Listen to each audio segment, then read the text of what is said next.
చెట్టు కింద ఆకు రాలినప్పుడు పైనున్న ఆకు నవ్వదు, ఎందుకంటే దానికి తెలుసు తాను కూడా అంతే అని. కానీ అన్నీ తెలిసిన మనిషి మాత్రం సాటివారు బాధలో ఉంటే లోపల నవ్వుతూ ఆనందిస్తారు. తనకు ఆ పరిస్థితి ఏదో ఒకరోజు వస్తుందని తెలిసి కూడా. కాదంటారా?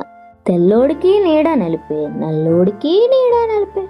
వర్ణాల్లో లేదు జీవితం, మనిషి ఆలోచనలోనే ఉంది జీవితం. అర్థమైందనుకుంటా. మనిషి కష్టాల్లో ఉన్నప్పుడు మన కంట పడకుండా తిరిగేవాళ్ళు ఉంటారు. మనకు అదృష్టం వచ్చినప్పుడు మన కంట పడాలని తాపత్రయపడేవాళ్ళు ఉంటారు. ఎప్పటికైనా అవసరం ఉండొచ్చని మనల్ని ఒక కంట కనిపెడుతూ ఉన్నవారు ఉంటారు. నిజమైన స్నేహితుడు మాత్రం మన కంట కన్నీరు రాకూడదని, మనం సంతోషంగా ఉండాలని కోరుకుంటూ ఉంటారు. గుర్తించుకోండి, మన జీవితం కూడా క్రికెట్ లాంటిది.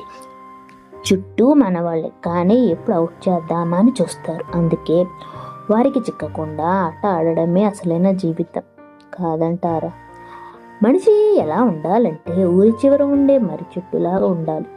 అది ఎండలో నడిచేవారికి నీడనిస్తుంది, వానలో తడిచేవారికి రక్షణ ఇస్తుంది.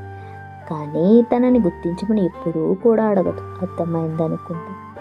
ఇతిహాసం చెప్తుంది గతించిన కాలం మంచిదని, విజ్ఞాన శాస్త్రం చెప్తుంది రాబోయే రోజులు మంచివని, ధర్మం చెప్తుంది మనసు బుద్ధి మంచివైతే ప్రతిరోజు మంచిదేనని. ఏ క్షణం నుంచి మన మనసు ఎదుటివారి మంచిని కోరడం ప్రారంభిస్తుందో ఆ క్షణం నుంచే మనకు మంచి ఆరంభం అవుతుంది. ఇది ప్రకృతి ధర్మం, గుర్తించుకోండి. బురదలో ఉన్నప్పటికీ కలువలు పవిత్రమైనవే, విషపు తేనెటీగల మధ్య ఉన్నప్పటికీ తేనె అమృతమే, గంజాయి మొక్కల్లో పెరిగే తులసి దైవ స్వరూపమే. జీవిస్తున్న స్థలాన్ని బట్టి, చుట్టూ ఉండే జనాన్ని బట్టి ఎవరిని అంచనా వేయకూడదు. పరిస్థితులు ఎంత కఠినంగా ఉన్నా సరే మనం మనలాగే ఉండడమే నిజమైన వ్యక్తిత్వం. అర్థమైందనుకుంటా.